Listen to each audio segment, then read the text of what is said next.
بغيت نقول لكم دايما معايا نصلح من هذا ان شاء الله غادي نحاول نصلحو. هذا الباتري ميت، عيت ما نضربو ب 12 فولت، عيت ما نضربو ب 12 فولت ما بغاش يترقل ليا.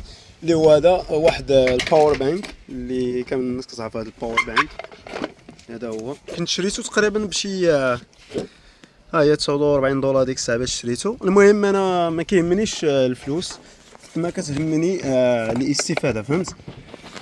المهم غادي نحاول ان شاء الله نصلحو، وهذا هو اللي كاين.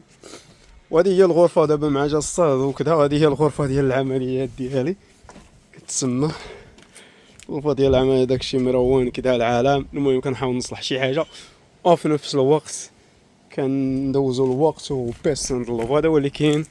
وهذا هو داك الباتري اللي فيكسينا في الاول مع هذه كتسمى. دابا هذا السيد هذا اللي عطاني هذه مع هذا دابا غادي يشوف هذا، غادي نقول له راه تصلحتهم الا بغاو نعاود نردهم ليه ما كيهمنيش. المهم اهم حاجه عندي هي الاستفاده وما تضيعش وقتك في الخاوي. وبيس اند لاف. خليت علينا بزاف سبسكرايب، ضغط على زر الجرس كل جديد. بيس.